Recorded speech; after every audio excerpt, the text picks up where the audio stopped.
Yo, yo, yo, guys, what is up? And welcome back to another episode of the Warriors Invitational. It's your boy Gotham with my boys Matt, and not Matt today. We miss you, Matt, out here.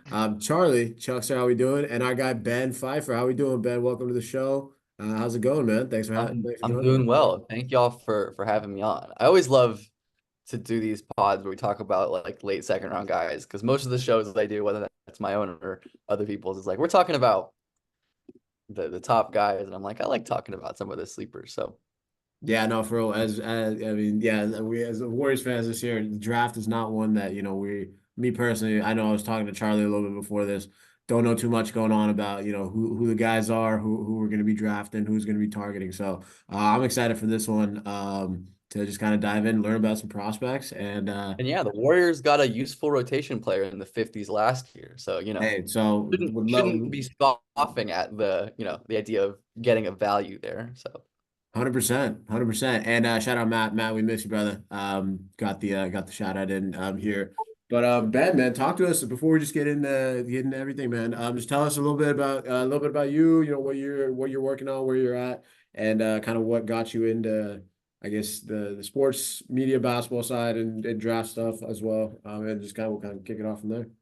okay, yeah. I mean, I do draft content at like multiple outlets, but I have my YouTube channel where I post videos pretty regularly at this juncture. But yeah, just been doing draft content and stuff, scouting, whether that's like team side or media side for like 6 years now.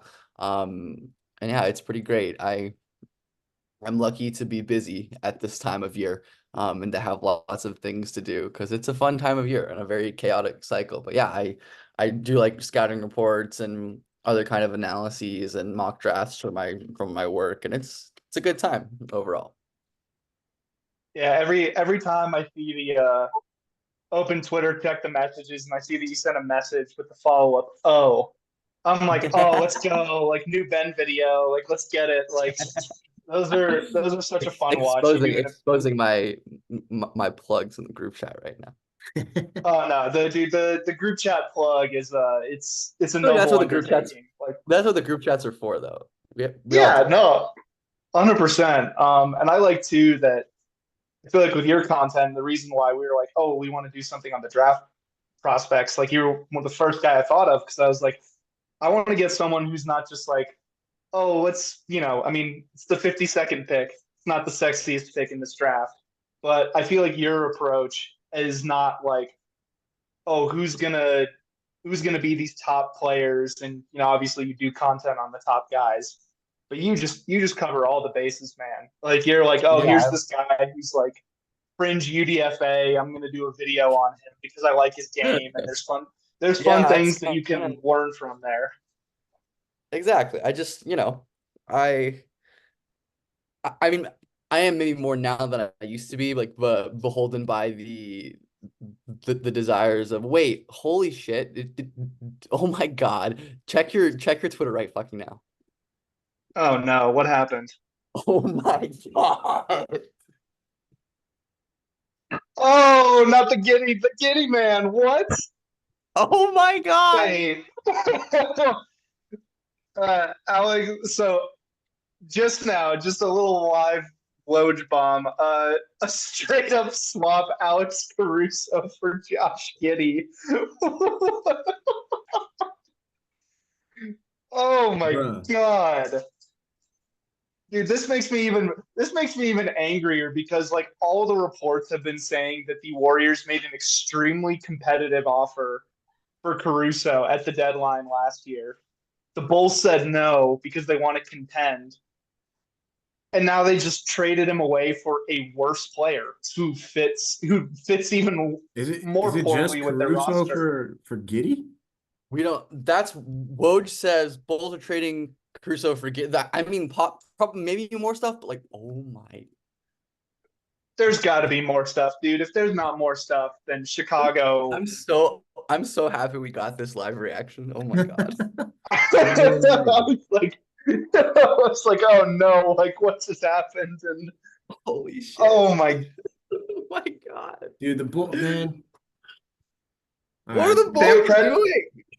Sam Presti Ball's cannot keep crazy. getting away with this. Like, oh, I wonder if OKC is why? giving. I wonder if OKC is giving up a pick. Like you'd think that they like There's there's got to be they've got to picks. Like, there's they've got to be giving up at least like a future. Like there's no way they got Caruso straight up for Giddy without giving a pick up.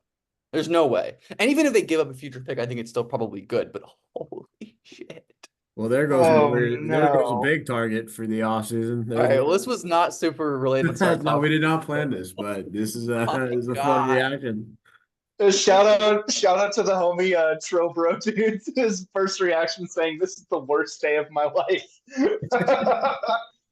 oh man, dude, that is wow. I mean, good for Presti, I guess. Like That's a great really pickup for good the pickup. Thunder. And I'm so happy. I'm literally so happy we got the fucking live reaction for that. That's yeah, amazing. Oh clip my that. I'm God. gonna clip that part. That's Please clip that. amazing. yeah, no, I'm all over that. Oh my god. Oh my God. That's crazy. Wow. All right, Wow. should we talk about second round picks? Yeah, Yeah. back to second round pick. Why do I Well, I mean, hey, they might have given up a second rounder or two there, so maybe some guys that the Oh Bulls can my target as God. well. Um, man. Well, yeah, well let's get let's go back on the road. Yeah, Ben. Okay, talk to us, man. So we're sitting here at 52, right? And you just kind of walk us through.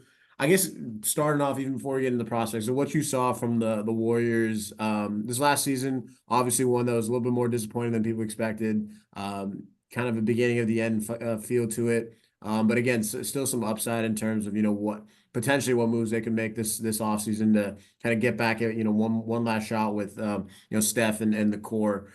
So just kind of walk us through what you saw, where you think that from this class, where the Warriors could maybe insulate themselves, get a little bit more depth, and who some of those guys are at 52 that we can target. I know you got a few names that you want Yeah. to talk about. So We'll get I'll into the let names those. too, but obviously the Warriors have made some questionable draft decisions within the lottery, I'd say. But their recent like picks on the margins have been pretty damn good.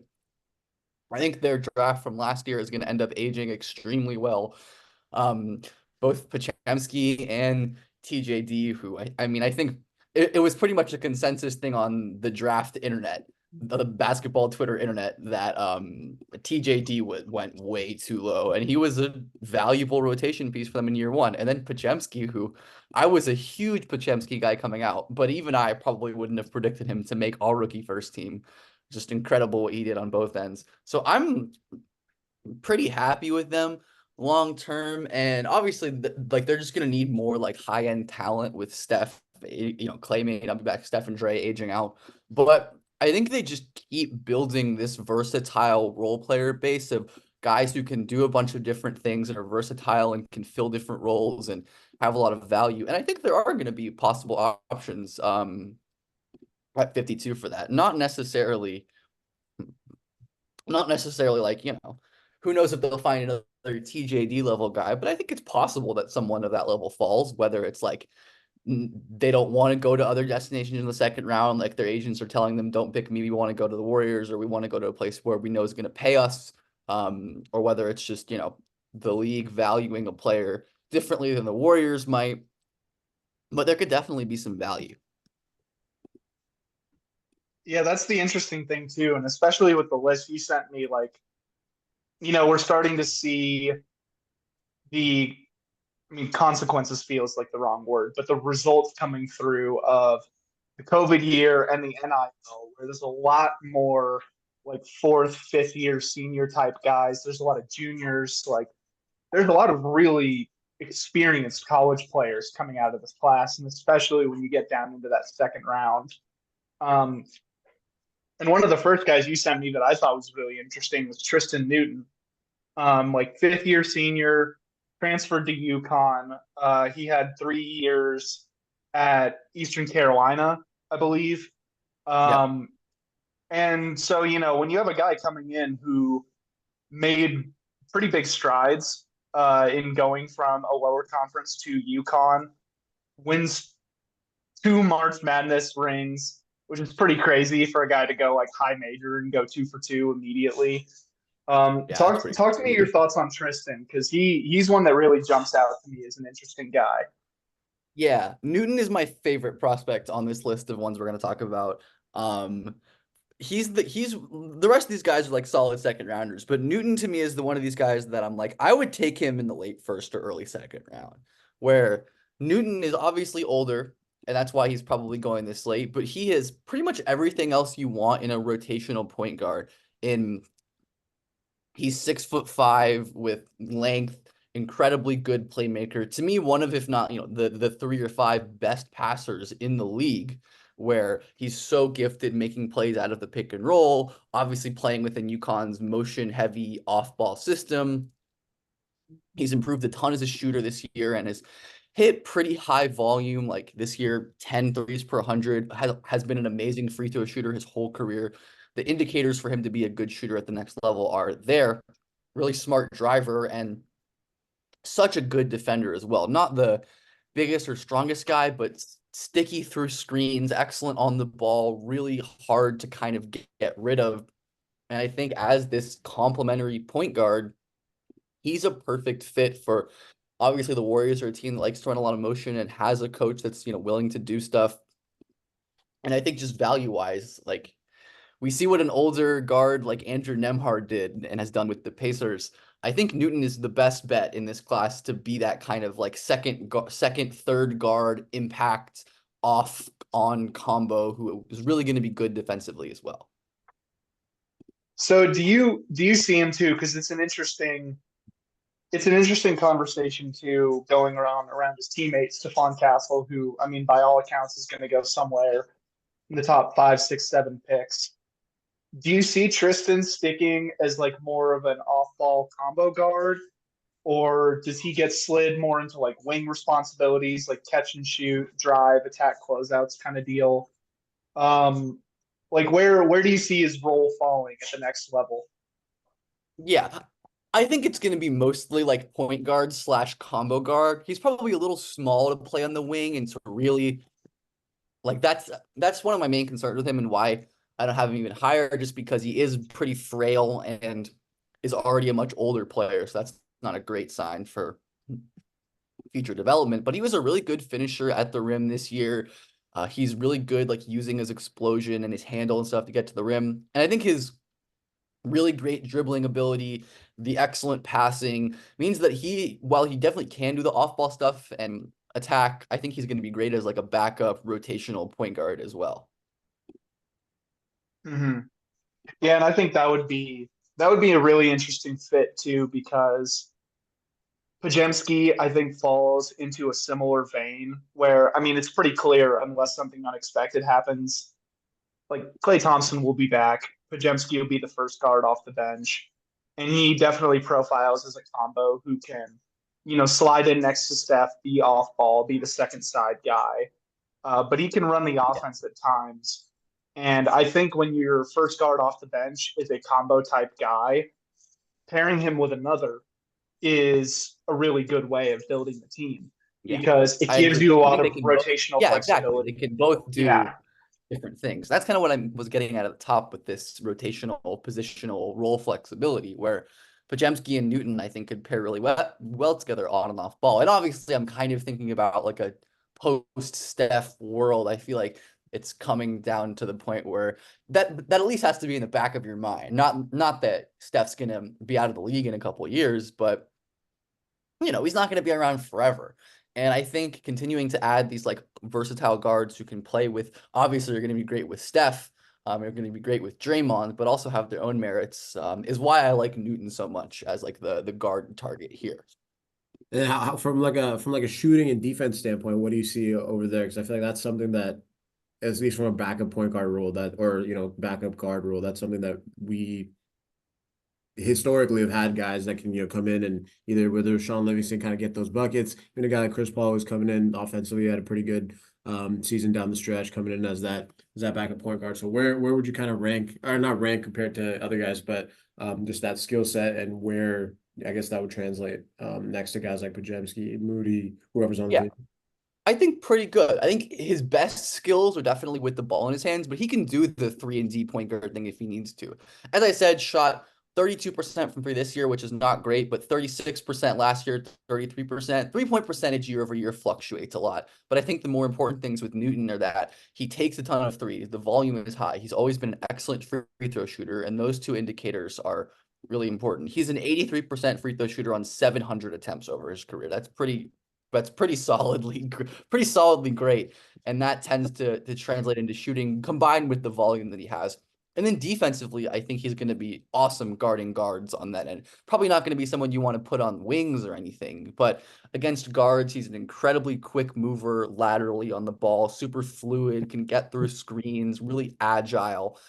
So I think he can absolutely play that like off 3-and-D point guard role as well as along with doing some, backup initiating ball handling stuff too. Sweet. Yeah, more than anything too, when I look at a guy like for his guard on defense, and the amount of Tristan I've been able to watch, I'm like, can you get skinny around the screen? How quick is your recovery time? Yeah. Because really all quick. the time, really quick, and I see it and it frustrates me. And like when you see clips, and if a guy's like locking up in isolation, like great, good for him.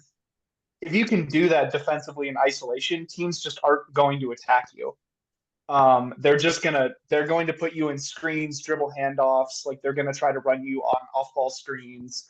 So really, to me, like if you're going to be a primary guard who guards guards, then the screen navigation is everything. And it's definitely Yeah, looking like it's there from absolutely. Tristan. Any other thoughts on him before we get on to our next guy? I think that's honestly about it.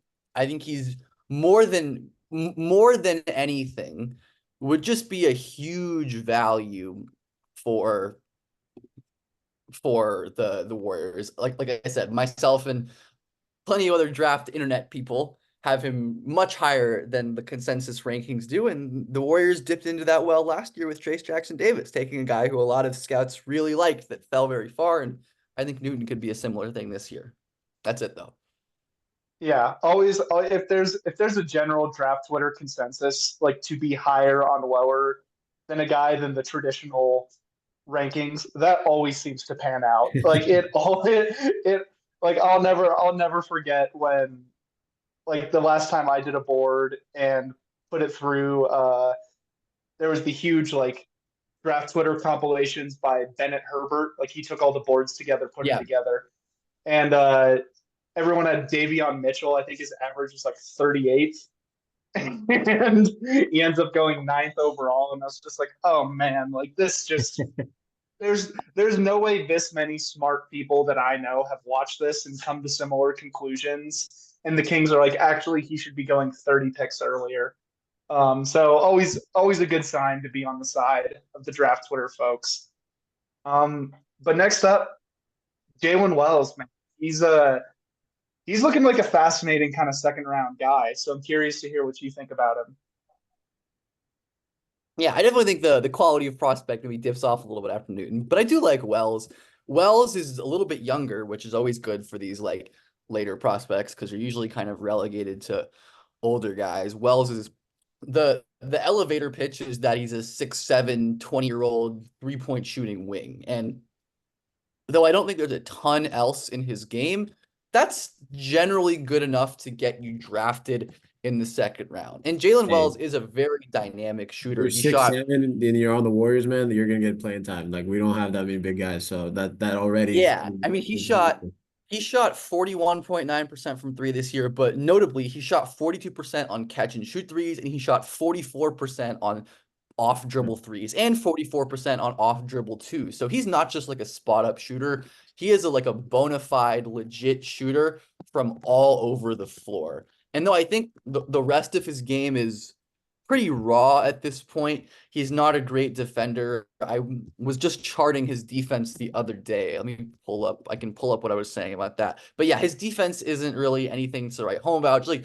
not super strong or physical. Really struggles to, like we said in the last one, get around screens and make plays on the defensive end and like create events. But when you have a guy who's like young and 6'8" and can still fill out, you can hope maybe he can get to a level where he's solid enough on defense to take advantage of his incredible shooting. And he's a solid like decision maker. He doesn't make dumb plays really. He's not a creator or a dynamic playmaker or anything like that, but you're not drafting a 6'8" wing in the second round to do that. And I really like Wells. There's kind of a glut of these like 6'7", 6'6" to 6'9" wings. We're going to talk about a couple of them today, including Wells. But I think Wells is probably my favorite of this group just because of his age and the fact that he is a very legit shooter off of that at that size. And those traits, you know, are valuable enough to get you drafted in the second round. And I think Wells will be, if he falls to 52, would be an excellent value. He's an interesting one too, because when you sent me his name, like I'd heard him discussed a little bit, and digging more into it, I was like, okay, well, the way the Warriors are angling right now, it feels more likely than not Kevon Looney is back. And if he's back, he will probably be the starter. And with Trace Jackson Davis in the fold, soaking up all of those bench 5 minutes, he has shown like he can really control the paint, not only as a rim protector and as a rebounder. And that makes a guy like Wells interesting because, you know, offensively, he profiles as like maybe he could slide in as a three, more like a spacing four, like corner shooting guy. Um, but when you have someone like TJD who can really lock down the paint, like make life tough around the rim and take a lot of that rebounding load, I think it gives a guy like Wells the chance to be that rotational four, you know, like learn how to make impact as a weak side rotator, how to, you know, really be an asset to Trace instead of having Yeah, to if take anyone to learn some from it, massive I'd say load. having Draymond to learn from there is great. I mean, especially too. And even though, like I said, it's pretty common for young, talented players to struggle on defense early in their careers. It's more common than not, I would say. And it's not like Wells is an 18-year-old or anything. He's going to be 21, like, you know, by the start of his NBA career. But, you know, not like the worst athlete you've ever seen. Is like a decent athlete, has size. I don't think it's totally out of the question to think that he could become a viable defender. I don't think he's ever going to be an elite defender, but I do think it's going to be a very like there's a solid chance he's a useful defender, which again, if he's a legit 6'8" shooter, that's a rotation player. Maybe not someone who you're relying on in the playoffs, like game in and game out, but a really, really good, solid potential rotation player. I think Newton, like there's a lot more maybe like complexity and things we can talk about, whereas a guy like Wells, it's like, yeah, he's, you know, he does what he does, and what he does is valuable. Yeah, I think that is a huge factor. And, you know, like you said, if you're big and you can shoot, especially if you can shoot off movement and sprinkle in some Definitely off the can. dribble stuff, like that's going to be huge for this Warriors team because, you know, there's going to be a lot of like pin ins, exit screens for guys getting into the corners. If he's the kind of player too who, you know, you can generally find like a stationary floor spacing four, you know, a guy who can just stand in the corners, pick his spots, take catch and shoots. If you a guy who can lift from the corners to the wings off a screen and catch and shoot while setting his feet very quickly, that's going to be really valuable for this system. Um, and also of note for Jalen, Sacramento native, spent 2 years at Sonoma State. So, you know, a little There you hometown go. kid never hurts. Maybe that helps do a little convincing for him and his agent if Yeah, he's stay down in that in range. your And home, you know.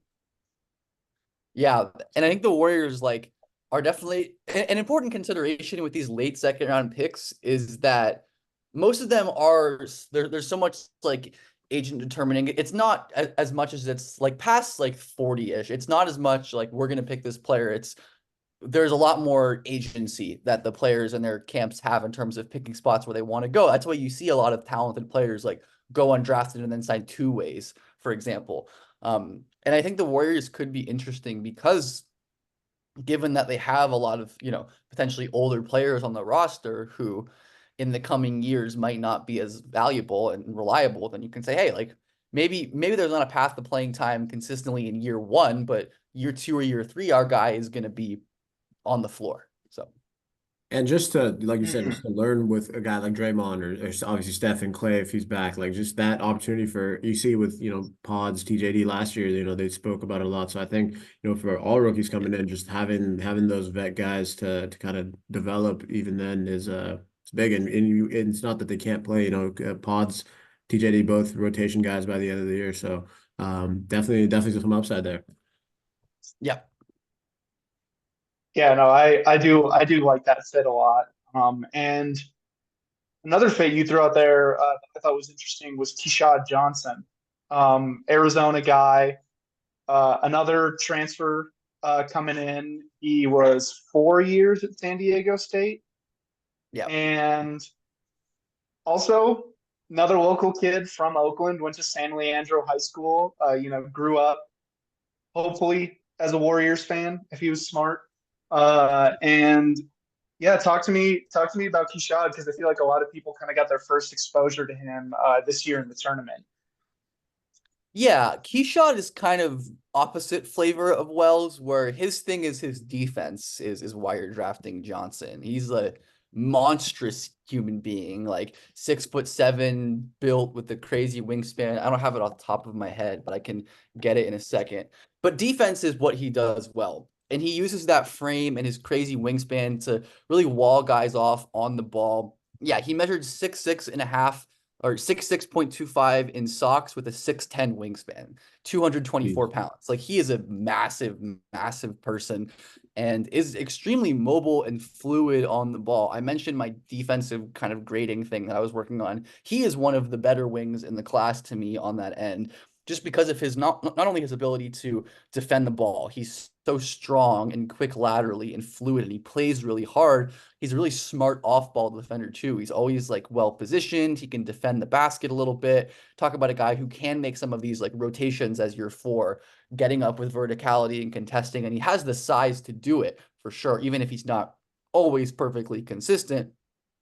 The fact that he has these kind of athletic tools and defensive ability. Again, Johnson's an older prospect who's not like a super consistent shooter at this rate. He was definitely a lot better this year shooting the 3. And I think his overall shooting profile, I mean, he took 93 threes this year. And in the last couple years, he barely even hit that combined 42, 33, 19, 17 over his first 4 years. So huge spike in volume this year, improvements at free throw percentage. Obviously, a little bit of a concern. How much of that is real? How much of that is sustainable? I think the fact that Keshad is a good shooter, like in the mid range too. He's really good at using his like frame and size to bump players and create little wedges of space for him to get his shots off. Another guy whose upside probably isn't particularly interesting or high, but he's just an absolute tank and is super, super physical, strong, good defender. Another one of these, what you're getting players that might be a little limited offensively, but for a late second round pick has a clear, defined role, and I think can be really good in that role. Mm-hmm.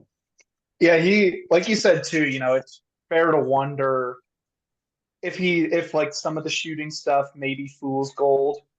I mean, going from being a guy who takes like 1 3 a game and not hitting many of them to taking 3 and being close to 40%. Typically you kind of have to look at it with a grain of salt, but saw the spike in free throw percentage too. Like cleared 70% for the first time in his 5 year college career last year. So there's something fair to wonder there. And like we were talking about earlier, this Warriors team, like, yes, they do have to have some eyes on the future, but with Pajemski, with Trace Jackson Davis, with Kuminga, for a team that's trying to contend, you have to feel pretty good about that as like a next up crop of players. So Exactly. you And don't Keshad is someone necessarily need who's impacting right now. The day right. he walks in the league, he's going to be a solid defender. Yeah. I think, yeah, it's a useful useful piece. Again, not something that I think is going to be totally game changing or like the needle moving, but we're picking in the 50s. This is kind of how it goes. But and I think Johnson has actually, there is a value niche he can fill in certain matchups, especially when they play against bigger wings, or maybe they don't want to like exhaust Kuminga as much on the defensive end. If they want to save him more for offense, they can have Keshad take some of those matchups. Those like bigger wing 4 types, I think, are going to be what he's really good at defending. Mhm. It looks like he's already Like you worked said out for the too, with the Warriors as well. measurements. So somebody they are interested in for sure right now. That's good to hear. I think they did work him out. Yeah, I just I'll looked have it up. to. I think he was last week or 2 weeks ago, but I That's guess good it to looks hear. like somebody on their radar. So Yeah, I mean that's Yeah, makes sense as someone who I think they could make work. yeah, they were interesting. Some of them like they had, let's see, Langston Terry, Alan Flanagan, DJ Horn, Jalen Bridges, uh, Oso Ighodaro was one of the only guys that I really knew that much about that they worked out, but I think Keshad Wait, was on the list too. I see they worked out Isaiah Crawford. Oh my goodness, I totally forgot about him in this range. I think he's worth. Zay would be. I've been taken to the Church of Zay Crawford I by was our gonna say friend you Tim kind of get it Jones. enough Like, in our all of the people who like we talk about are all super high on Isaiah Crawford, but I think he's worth talking about if he's like a potential option there. yeah, I'd love to talk about some Zay thoughts if you have them, because I do, he's yeah. We can. fascinating to me. Wasn't on our list, but I can quickly because I noticed that he did work out with the Warriors. I was looking through like the rookie scale consensus board just for the guys in the back, and he's not even on there, which is absurd since myself and plenty of other draft internet people think he should be a first round pick. wow. Senior Yeah. senior at Louisiana Tech, and presumably one of the main reasons, aside from just playing in a smaller conference, that he's falling is that he's had 2 ACL injuries in the same knee over his college career, which Yeah. is scary, obviously. But in the 50s, this is where you take a swing on a guy who, if he's healthy, is a rotation player. Crawford is one of the best defenders in the draft, incredible shot blocker, gets steals, jumping passing lanes, great mover on the ball, and then has been like a 40% three-point shooter over his entire career and is a good mid-range creator as well. So this is someone who, for some reason, is not talked about at all. And I think if the Warriors got in the 50s would be an absolute home run, who probably would end up being like TJD and playing and being good again. Need that. That'd be awesome.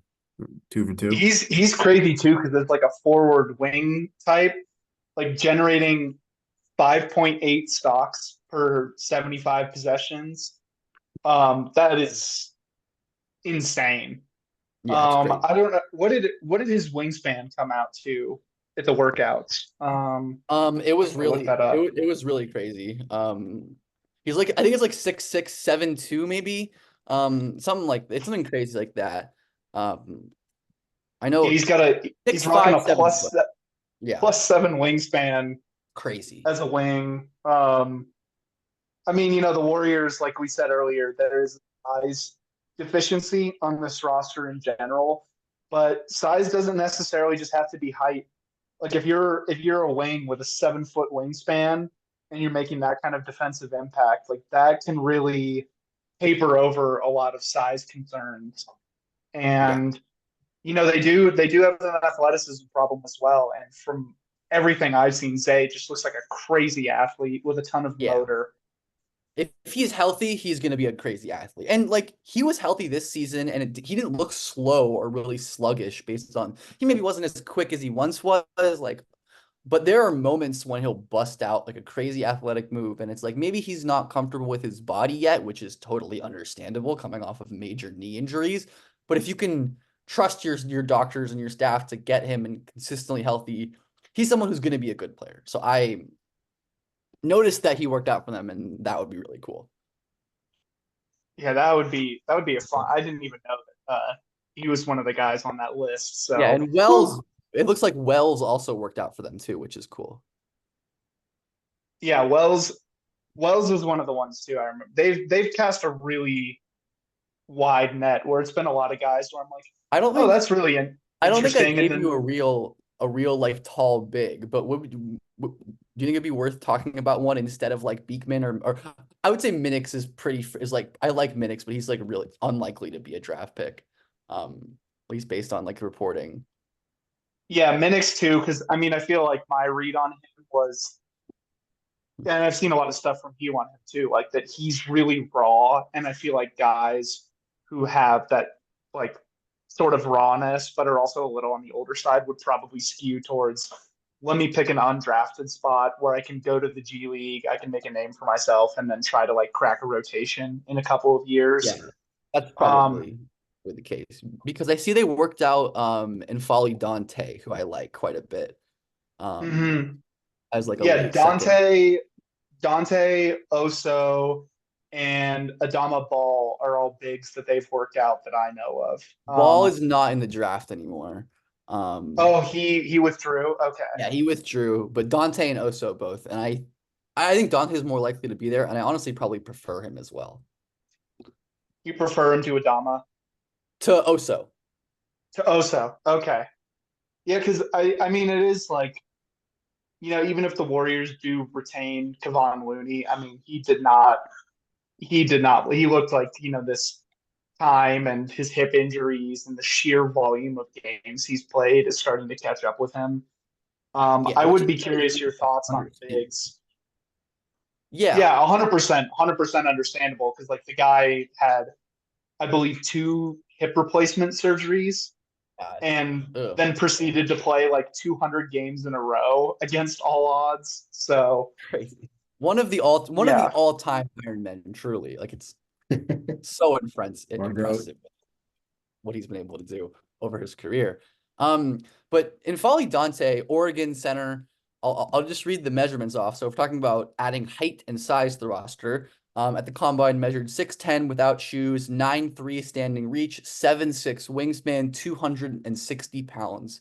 And despite his gargantuan frame, he is a really nimble and mobile mover. I think this is evidenced at least in part by the fact that he is one of five in since 2008. He's one of five bigs in NCAA to have a steal rate above 3%. The only other ones being Willie Cauley-Stein, Greg Monroe, and then a couple other guys who didn't end up making the league. But he is a crazy mover for a guy that size. Can really move his feet, light hips, fluid. Obviously, a great shot blocker at that size. Just not really much of an offensive player. Like can dunk and finish at the rim, draw fouls, rebound, all that stuff, but isn't really giving you anything else but in the way of shooting or playmaking or dribbling or any sort of advanced stuff. But as just like a defense-oriented big who can score efficiently at the rim with low volume, I really like Dante as an option, given like he's also another guy who's had a pretty significant serious injury history. And like played in college basketball a long time, obviously partly because of COVID, extra years, but just because he has endured like serious knee injuries, tore his ACL as a sophomore, like had a bunch of these problems throughout his career that that might scare teams, understandably. But as we talked about, this is the part of the draft to take risks on these guys. hmm and at that point too, like if you have a guy who's just an absolute unit, like you said, like that kind of wingspan, the weight, like he's completely filled out already, which is something I look for. Like like it's one thing with wings and guards where guys can.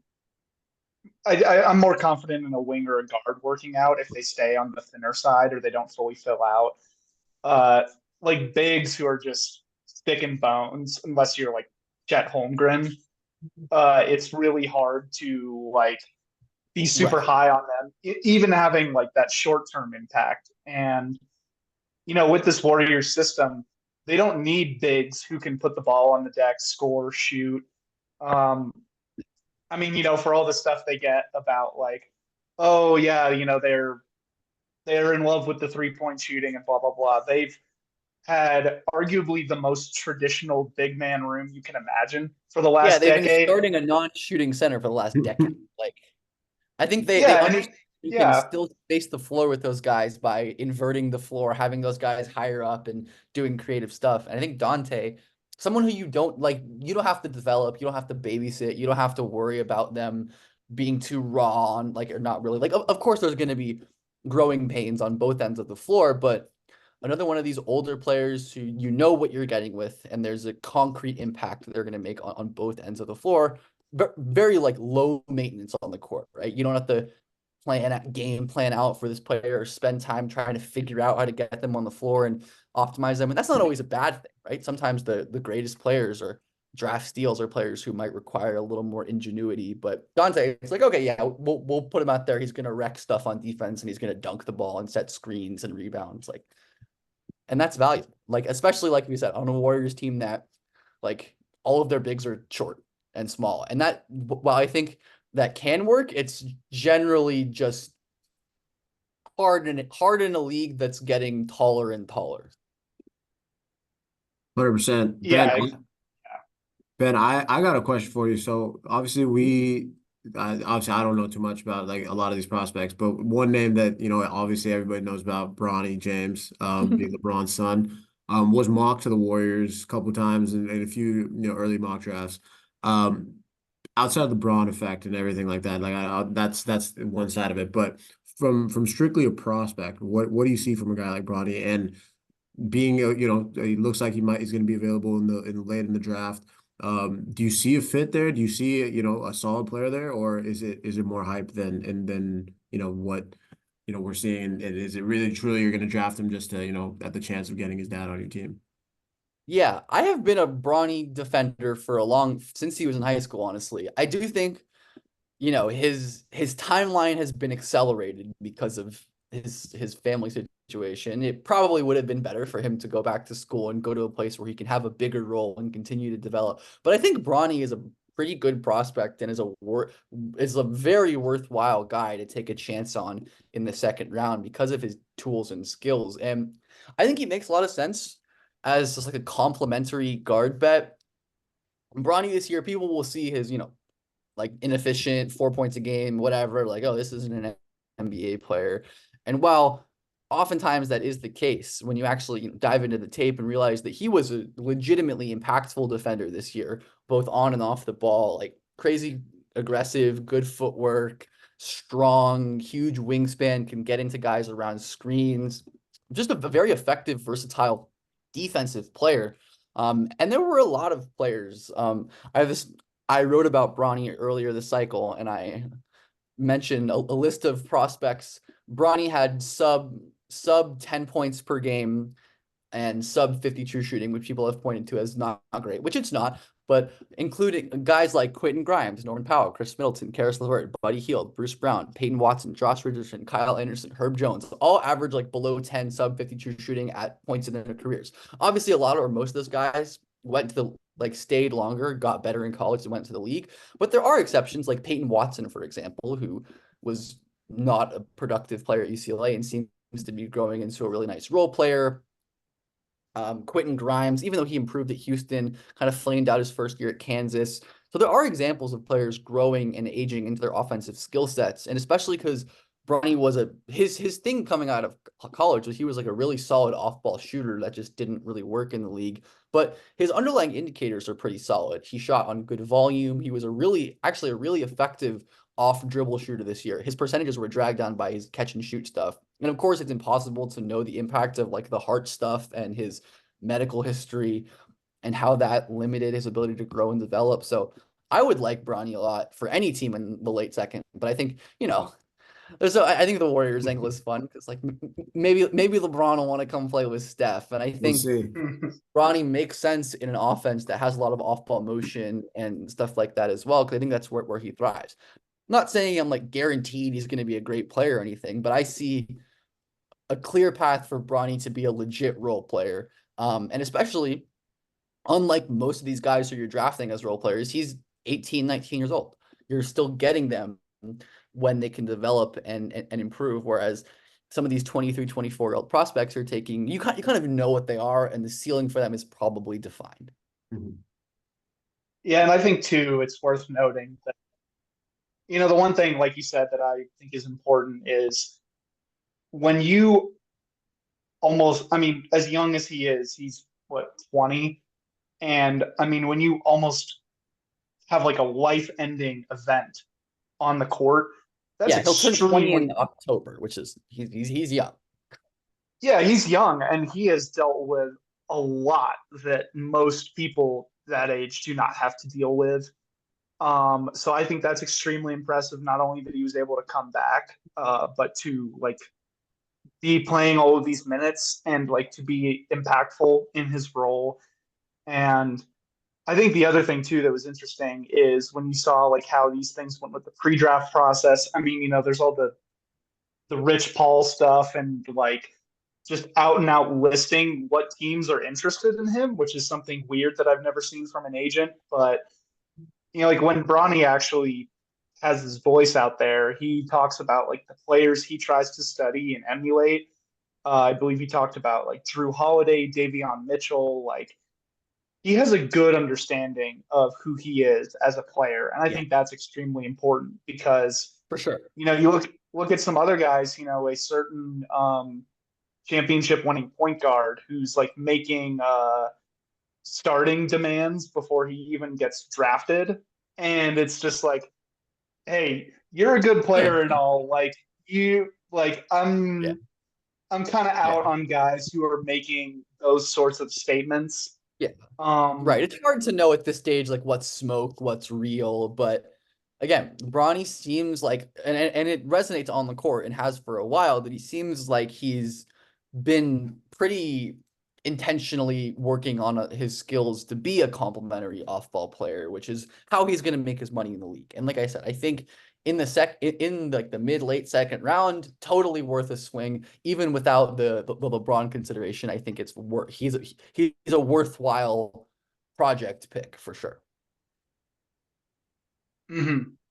Who I think Yeah, sneakily could be impactful sooner than people think if the shooting ends up developing faster. Then he could just be like legit a player soon. yeah, no, 100%. I think he seems like a good character guy, and like all the LeBron stuff aside, because I think the like, oh, if you draft Bronny, you suddenly have a better chance at signing LeBron. I And think that even stuff has been I think way overblown. obviously there's a bunch of like I'm sure there's magnitudes of pressure and stress on him being LeBron's kid. LeBron's son, yeah, But that's But the truth is that having that name attached to him is going to keep getting him chances. Where a lot of players, if they flame out of the league, their first stint, they flame out of the league and that's it. Teams are always going to be aware of Bronny because of his name. And that means he's going to have more chances to grow and make mistakes and improve. And, maybe it's not fair or whatever that he gets these chances that others wouldn't, but it is what it is. And he's a guy who like most players need a lot of development. And I think maybe if he doesn't work out on his first contract, could work out on his second or third contract because people are always going to be interested in him because of that namesake and who he is. And I think that's also valuable and something that is so rare for second round picks because usually second round picks have no leash. Where we see with like not to bring up any Warriors induced trauma, but a player like James Wiseman who pretty clearly was not good basically ever, but kept and keeps getting chances to improve because of his pedigree and stature and his name. And that's just kind of how whether or not that's how it should be, it's how it is. And I mhm. think Bronny's one of the few second round picks that will benefit from that. And I think that if he plays his cards right, could work in his favor. Yeah, it is certainly a factor there. And worth noting too, like the whole like I get, Twitter's full of jokes and everything. The whole like, oh, Nepo prospect thing is just absolutely silly and completely dismisses that like he's a very good player in his own right. Right, but there's truth in it. It's obviously it's, reductive on Twitter, but there's always truth in the memes and stuff. Hmm. And one more thing I want to hit too before we get out of here is so the Warriors have within Warriors circles have infamously traded away their first round pick, which ended up being the 14th selection. Originally sent it to the Grizzlies to get off of Iguodala's contract, and then it got rerouted to Boston. Eventually, ended up with Portland in the Drew Holiday deal. So I want to hear your thoughts too. Like, are there some players you think fall into that range that are going to have the Warriors fans like tearing their hair out in a few years, being like, "Oh my God, like because we had to make this financially motivated deal, we Yeah. missed out on this guy." I think, and by the way, I want to mention, I've been like spamming Twitter the whole time. It seems like it is just straight up giddy for Caruso, no picks involved. Oh God. No reporting just. I see Andrew Schlecht, who covers the Thunder at The Athletic, just tweeted confirming that the giddy for Caruso trade includes no pick, straight player swap. So it seems like that's pretty done, which is like Bulls are insane, dude. the Bulls are back. But anyways, I don't really think so, honestly. Like this is the right draft to trade out of because it stinks. But it's going to be the players who fall inexplicably, and the main ones that come to my mind are Ron Holland and Isaiah Collier, and maybe Rob Dillingham because there's been reports of him kind of sliding in the late draft process. But all just incredibly young, toolsy, high upside, smart players with some flaws. You know, Holland and Collier both have questions with their shooting and turnovers, and obviously Dillingham with his size, but all have overwhelming elite traits, whether that's Ron Holland's slashing and driving and defensive upside, or Collier's incredible advantage creation and passing, and Dillingham's amazing shooting and handle. I think if any of those guys ends up being at 14, it's like, man, I really wish we could have had a swing at one of those like top talents that's sliding for whatever reason.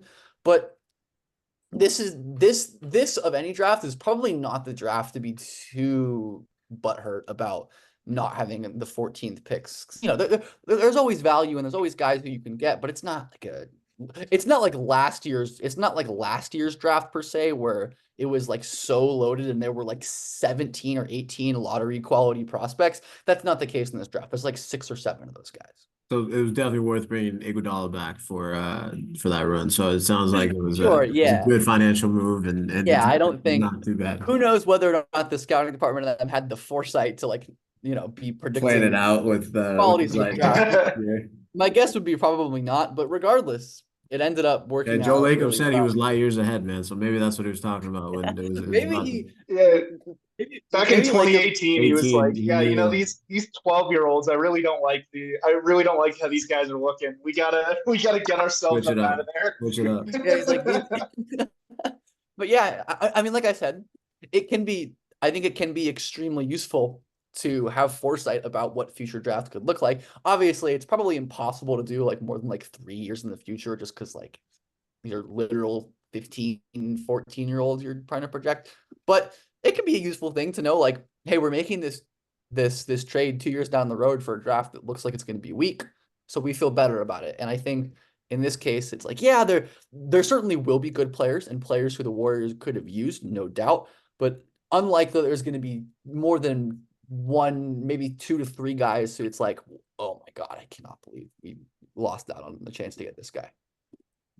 That's awesome, Well, man. you've This was awesome. you've definitely made us feel a little better about that. Good. I'm glad. The Warriors fans relax. This is You not know, the draft to be freaking out about not having picks. it may be the end of the Warriors, but not because they didn't have the 14th pick this year. So that we can rest easy doing that. Ben, man, appreciate you hopping on, bro. This was really insightful. Get some eyes onto the talent that may be on the roster here in a few weeks. When is the draft day exactly? Is it next Next Thursday? Wednesday and Thursday. Yes, and I will say that I will be live on my YouTube channel during both days of the draft. Just Ben Pfeifer, my name, covering all the picks. We'll have fun stuff and guests on the show throughout the 2 days to give reactions and analysis, and it's going to be a good time. And if you like, if you enjoyed this podcast and if you like draft content, we'd really appreciate it if you came and checked that out. But definitely, yeah, it's gonna. We'll drop your the YouTube, Ben's Twitter, Sure. everything in the description. And I'm things very like glad that I don't have like a day job that won't let me cover day 2 of the draft, because it's insane that they made that at 1 p.m. Pacific time on a Friday. It's crazy. Like, let's that's separate crazy. this out, but also put it at like an unwatchable time for most of the American public. Like, right, it's right. like exactly. Like I am They're lucky. Like I banking said, on summer Fridays, and I respect it, honestly. I respect exactly. it. And it is it's. I feel like the fact that it's Thursday might be even worse. It's Wednesday and Thursday next week, So day 2 will be a week from today. And like I said, I am fortunate that, part of my income comes from the draft, so I can be covering this. But a lot of people, it's like they're gonna be at work. Like Yeah. Hey, so are you, man. So are you. You're working hard too. So we they'll be they'll be in their cubicle with Stream East under the desk, like watching it. it's not even me. It's not even me. But yeah, that's all I have. Thank y'all for having me. It was Yeah, man, like I said, appreciate this it. was You I guys, mean, this was so much fun because of the Giddy pick. This is the Giddy thing yeah, too. that we'll get that the clip of the Giddy reaction too. That was pretty impressive. Did not plan that. So shout out Woj for that one. Before we get out of here, guys, as always, a lot of off-season content coming. Big summer here for the Dubs. And we will keep you guys posted here on the Warriors Invitational. But Ben, appreciate you, man. We're excited to see the draft content. Chuckster, we'll catch you on the next one, man. Peace.